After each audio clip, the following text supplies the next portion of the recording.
오늘은 대강절 예수님이 오심을 기다리는 세 번째 주입니다.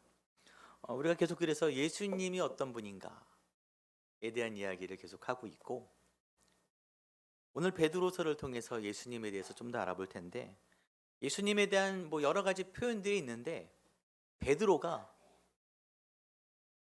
정말 특이한 표현을 설명을 합니다. 예수님에 대해서 뭐라 그러냐? 산 돌이신 예수다. 들어보셨죠? 이런 말, 산 돌이신. 여러분, 이게 굉장히 이상한 합성어죠. 살아있다, 존테스라고 하는데 생기 넘치는, 살아있는 이런 뜻이고, 돌은 그냥 돌이에요. 무생물. 살아있다는 말을 돌에 쓰는 것은 굉장히 이상합니다. 왜 이런 표현을 썼고, 무슨 의미가 있고, 그리스도와 어떤 연관성이 있냐? 베드로니까 이 표현을 쓸 수 있는 거예요. 경험을 해서, 본 게 있어서. 복음서에서 무덤을 가리킬 때 항상 등장하는 단어가 있어요. 돌입니다. 유대 무덤은 동굴이에요. 동굴을 큰 돌로 막아놓은 그것이 무덤입니다. 그래서 마가복음에 눈을 들어본 즉 벌써 돌이 굴려져 있는데 그 돌이 심히 크더라. 예수님 부활하신 아침에 베드로가 이 장면을 직접 봤어요. 요한과 함께 달려가서. 돌이, 무덤을 막고 있어야 되는 돌이 굴려져 있는 거예요. 죽음을 상징하는 돌이 어떤 상징으로 바뀌었어요? 생명과 부활을 상징하는 돌로 바뀌었어요. 베드로가 그걸 봤습니다. 그 돌을 보고 예수님을 이렇게 표현하시는 거예요. 산돌이신 예수. 죽음을 생명으로 바꾸시는 예수님이시다. 그 이야기를 하고 있습니다. 참 놀랍고 기쁜 소식이에요. 우리도 함께 살아났기 때문이죠. 죽음에서 생명으로. 성탄의 소식을 기쁘게 알리고 싶은 그런 성탄이에요. 그런 마음에 그런 거룩한 욕구가 있으시죠? 예수님이 땅에 오심을 전하고 싶은 욕구가 있으신 거겠죠? 네. 근데 베드로가 산돌이신 예수님을 표현하면서 안타깝게 이런 글을 적었습니다. 사람들에게는 버림바가 되었으나 그랬어요. 사람들에게는 버림바 되었다. 시편 말씀에 있는 말이에요. 건축자가 버린 돌이 집 모퉁이 머릿돌이 되었다 라는 구약 말씀을 인용한 것입니다. 그래서 버렸다라는 말은 건축 용어입니다. 허가받지 못했다란 말이에요. 허가받지 못했다. 메시아로 예수님이 이 땅에 오셨는데 자기 백성들에게 허가받지 못하셨어요. 그래서 인정받지 못하고 내쳐지고 거절당하고 끝내 처형당하셨습니다. 이 시대에도 복음이 거절당하는 시대예요. 거의 10년도 넘은 이야기인데 제가 어떤 기사를 보고 굉장히 화가 나고 너무 어이가 없었어요. 뭐냐? 그 성탄절이 되면은 그 굉장히 중요한 그 길목 같은데 대형 트리 설치하는 거 보셨죠? 광장 같은 데 대형 트리를 설치하지 않습니까? 대형 트리를 설치했는데 그 꼭대기에 특정 종교 상징인 십자가를 부착하는 게 옳으냐 그르냐 막 이런 논쟁이 된 거예요. 성탄 트리를 만들어 놓고 왜 꼭대기에 기독교를 상징하는 십자가를 부착하냐? 그냥 별 달거나 종 달거나 하면 되지. 남의 생일 잔치에 생일자 이름은 거명하지 말라는 거죠. 제가 너무 어이가 없는 거예요. 이게 무슨 귀신 신하랄까 멍소리인가 뭐 그랬어요. 너무 열이 받으니까. 점점 진리 대신 예수 그리스도의 이름이 불려지는 것이 허락되지 않는 시대인 거예요. 성탄절인데도 불구하고.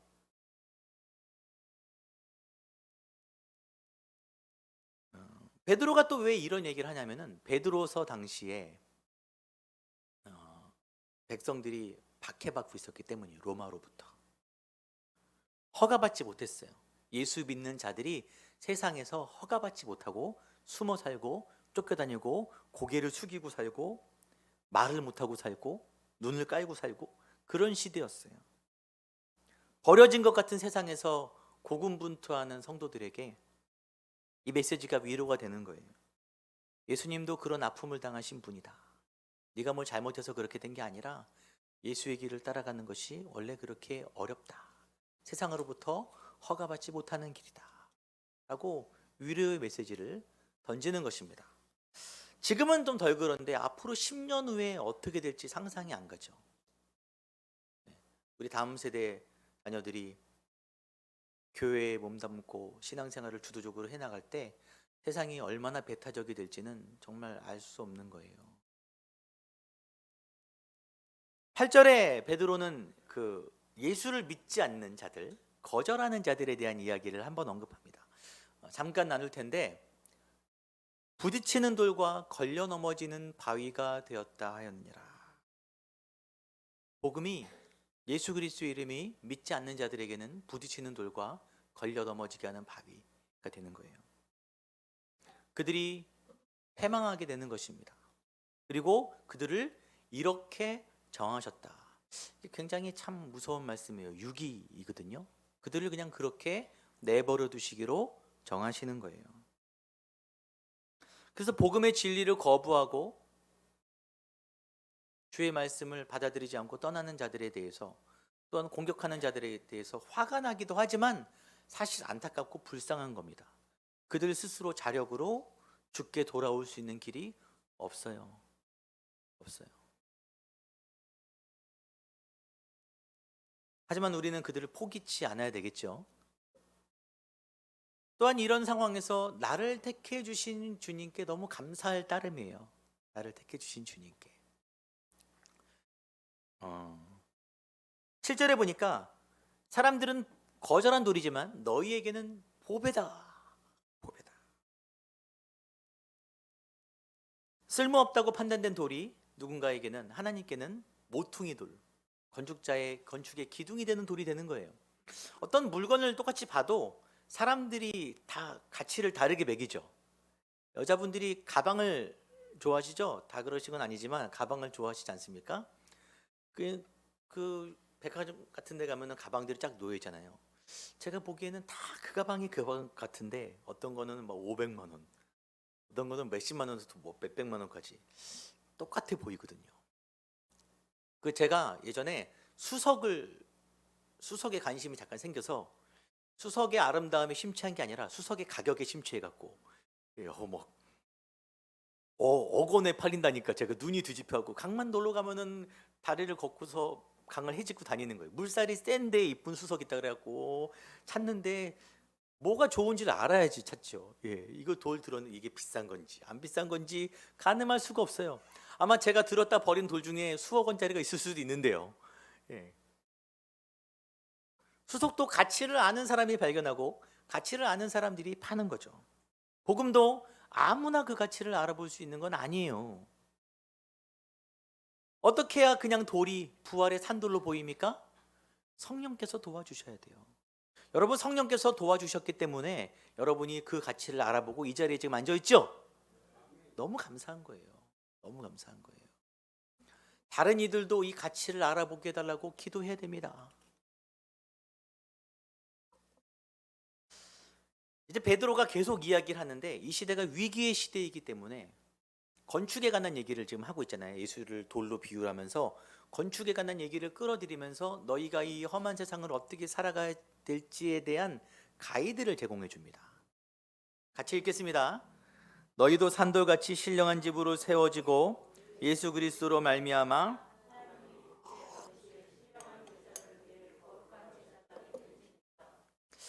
누가 베드로를 무식하다 그랬는지 모르겠어요. 아주 시적인 아주 좋은 표현이 나옵니다. 산돌같이 신령한 집으로 너희가 세워져야 한다. 이 산돌들은 복수로 표기되어 있고 신령한 집은 단수로 표기되어 있어요. 복수에 살아있는 돌, 우리도 산돌이 되어서 예수 믿고 하나의 집을 이룬다. 뭘 말하는 거죠? 제가 이런 거 많이 했는데 교회죠.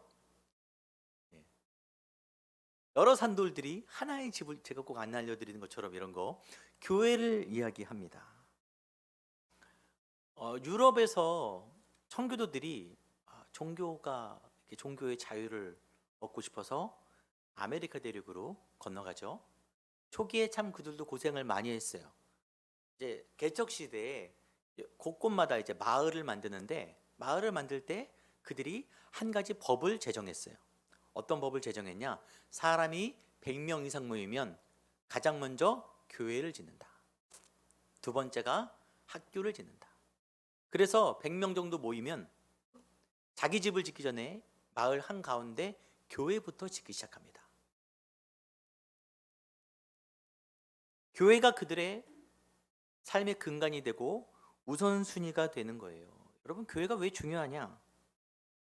여러분이 몸담고 있는 교회가 건강해야 여러분이 건강합니다. 안 그럴 수가 없어요. 제가 이상한 소리 하면 여러분도 이상하게 같이 되는 거예요. 교회가 맨날 다투고 그러면 내 안에 상처와 화만 가득한 것입니다. 그리고 교회의 사람들이 온전하게 서로 붙들린 바 되어야 삶의 위기가 다가올 때 이겨낼 수 있어요. 전도서에 한 사람이면 패하겠거니와 두 사람이면 맞설 수 있나니 세 겹줄은 쉽게 끊어지지 아니하느니라. 여러 사람이 모인 교회가 하나 될 때 사단이 공격해도 쉽게 넘어지지 않습니다. 그래서 여러분 삶이 참 고된 거 알아요. 힘든 거 압니다. 불확실한 삶 가운데 살아가는 것이 너무 어려운 거 알지만 그 길을 끝까지 잘 걸어갈 수 있는 비결은 여러분의 교회가, 우리 교회가 건강하게, 온전하게, 아름답게 잘 세워지는 거예요. 교회와 함께 우리가 살아가는 것입니다. 자라가고. 우리 교회를 잘 세우기를 바라는 마음으로 성탄축제 잘 준비해 주시기 바라겠습니다. 네, 이거 가면을 이렇게 크게 하시네요. 베드로는 그 다음에 구절을 이야기를 해요. 여러분 너무너무 잘 아는 성경 구절이라서 오늘 한번 나눠볼 텐데 이것도 같이 읽겠습니다. 시작. 그러나 너희는 택하신 족속이요 왕같은 제사장들이요 거룩한 나라요 그의 소유가 된 백성이니 이는 너희를 어두운 데서 불러내어 그의 기이한 빛에 들어가게 하신 이의 아름다운 덕을 선포하게 하려 하심이라. 믿는 자들이 갖게 될 특별한 신분들, 크게 네 가지를 이야기합니다. 만인제사장설의 근거가 되는 성경 구절인데 첫 번째는, 이건 빼고 제가 설명드릴게요. 첫 번째는 택하신 족속이에요. 이 족속이란 말이 게노스라고 해서 가문, 혈통을 의미합니다. 패밀리. 하나님께서 우리를 불러주셨는데 손님처럼 불러주신 게 아니라 패밀리로 불러주셨어요. 너는 나의 가족이다. 우리는 예수 안에 형제고 같은 하나님의 자녀이죠. 하나님이 우리를 자녀로, 가족으로 불러주셨어요. 저만 놀라운가 봐요. 네. 그리고 하나님의 그의 소유된 백성이라고 우리를 이야기하십니다. 저는 하나님의 소유란 말이 참 좋아요. 왜 좋냐? 여러분 가지고 있는 물건 중에 가장 좋은 게 뭐예요? 가장 좋다는 것의 가치를 어떻게 매깁니까? 물론 내가 아끼고 소중히 여기는 스토리가 있는 물건이 있지만 대부분 내가 가지고 있는 가장 좋은 물건은 가격으로 정해집니다. 그렇죠? 제일 좋은 게 뭐예요? 마음속에 떠올려 보세요. 대부분 제일 비싼 게 나와요. 일반적으로 물건을 살 때 얼마를 지불했느냐가 그 물건의 가치가 되죠. 성도인 우리가 여러분의 값이 얼마냐? 예수님의 생명값으로 지불되었다는 거예요. 예수님의 생명값으로. 성도만큼 값진 존재가 없어요. 예수의 생명값보다 더 귀한 존재가 어디 있습니까? 여러분, 그런 사람들이에요. 여러분, 굉장히 특별하고 굉장히 존귀한 사람들입니다. 성도들이 가져야 될 영적 프라이드가 여기서 나오는 거예요. 내가 이런 사람이다. 이렇게 좋은 이야기를 두 개나 하는 이유가 뭘까요? 뭘까요? 나머지 두 개는 부담을 주기 위해서 이렇게 얘기하는 거예요. 좋은 얘기 뒤에는 부담이 나오죠. 나머지 두 개는 신분에 걸맞는 삶을 살아라라고 하는 권면인 거예요. 그 왕관을 쓴 자 그 무게를 견뎌야 된다, 이런 말이 있잖아요. 제가 가끔 유튜브를 이렇게 종종 봅니다. 보는데 외국인데 노숙 홈레스 분들을 데려다가 머리를 잘 깎아주고 수염도 딱 밀어주고 옷도 양복을 딱 입혀갖고 완전 신사를 만들어주는 그런 프로 같은 게 있더라고요. 그냥 노숙인이신데 완전히 쪄들어갖고 길에 누워있는 사람을 데려다가 막 꾸며주니까 저도 놀랄 만큼, 막 영국 신사가 저리 가라 할 만큼 본인이 거울을 보고 본인이 놀라는 거예요. 놀라는 거예요. 그 사람이 어제까지 노숙자였지만 조금 전까지 그렇게 놀라운 복장을, 멋진 복장을 하고 그대로 나가서 또 길바닥에 누울까요? 못 그러겠죠. 그의 삶이 바뀌어지기를 바라는 마음으로 하고, 그가 자신의 모습을 본 다음에는 그 양복을 입고 어떻게 길바닥에 누울 수 있겠어요? 하나님 앞에서 자기 가치를 발견한 사람들이 태도가 바뀌는 것은 당연한 겁니다. 당연한 거.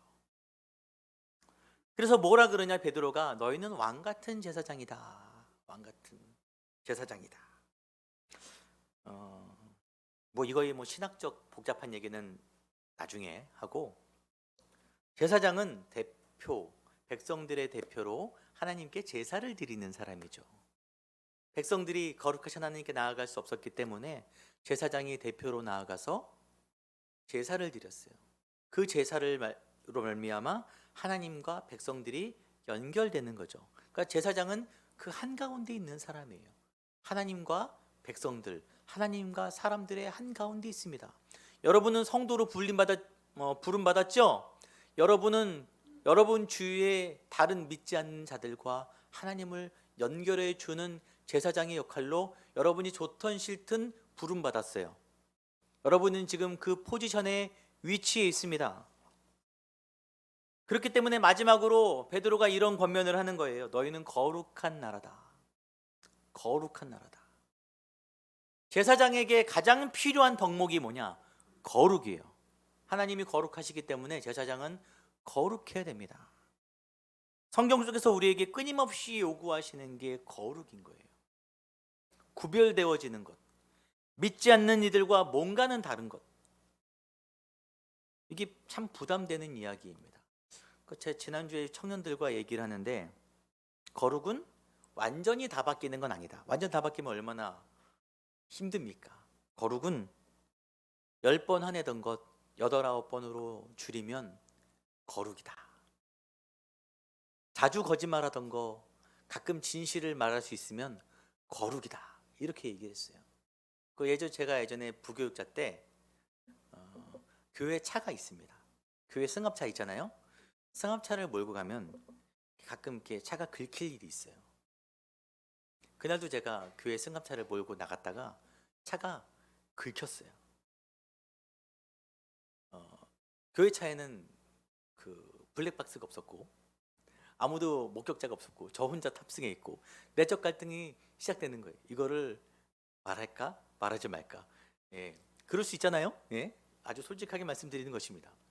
여러 사람이 모는 거기 때문에 내가 이 타임만 넘기고 한 며칠만 지나면은 누가 어떻게 알아요? 그렇잖아요. 제 안에 그런 마음이 있는 거예요. 말하지 말까? 어떡하지? 근데 그러고 앉아 있는데 성령이 내 안에 은혜를 주시는 거예요. 은혜를. 제가 전에 긁어놓고 말하지 않은 적이 있었겠습니까? 없었겠습니까? 있었죠. 네, 저 그렇게 거룩한 사람 아니에요 원래. 있었죠. 근데 그날따라 성령이 내 안에 감동을 주시는 거예요.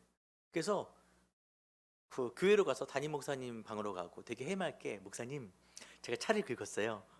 웃으면서 이렇게 얘기를 했어요. 제 안에 막 기쁨이 넘치더라고요. 그 목사님이 저를 당황하듯이 이렇게 보고서 뭐지? 보다가 한참 보더니, 목사님은 참 내면이 건강하네요. 하고 넘어가셨어요. 물론 그렇다고 제가 항상 정직한 건 아니거든요. 저도 오락가락합니다. 그런데 우리가 예수 믿기 때문에 여러 번 넘어질지라도 한 번은 하나님 앞에서 정직한 선택을 하는 것, 그런 삶을 사는 것이 거룩이다. 그런 거룩을 살아가는 것이 제사장 된 우리의 역할이다라고 베드로가 이야기하고 있습니다. 마지막으로 왜 거룩해야 되냐? 제사장의 역할을 얘기했지만 한 번 더 얘기합니다. 그의 기이한 빛에 들어가게 하신 아름다운 덕을 선포하게 하려 하심이라. 예수님의 덕을 선포하기 위해서. 여러분, 바야흐로 광고의 시대입니다. 광고의 시대. 요즘은 진짜 광고에 주력을 하는 시대예요. 어마어마한 비용이 광고로 들어가고, 사실 교회도 굉장히 많은 광고를 하는 시대입니다. 온라인으로, 오프라인으로. 근데 성경에서 또한 베드로가 이야기하기를, 예수 그리스도를 선전하는 광고의 주된 역할이 누구냐? 우리다, 성도다라고 얘기합니다. 성도가 걸어다니는 광고판이다라고 얘기합니다. 아무리 좋게 따로 돈 들여 광고를 해도 가장 좋은 광고는 성도들의 삶이다. 성도들의 거룩한 삶이 예수 그리스도를 증거하는 광고판이다라고 말합니다. 저희가 그런 역할을 감당할 때, 하나님 안에서 내가 삶이 변화될 때, 사람들이 우리를 통해서 돌로만 보였던 예수가 부활의 산돌이 될 줄 믿습니다. 우리가 대강절을 지나면서, 성탄을 맞이하면서 어떤 마음을 먹어야 되겠습니까? 내가 알고 있는 예수의 진리가 다른 이들에게도 진리가 되게 하여 주시옵소서. 그런 마음으로 살아야 되지 않겠습니까? 그래서 저희와 함께 신앙생활 하시는 분들은 사람들이 보기에 뭔가 좀 다르구나, 우리 안에 있는 예수 그리스도가 궁금해지는 그런 복된 교회와 성도가 되기를 소망합니다. 우리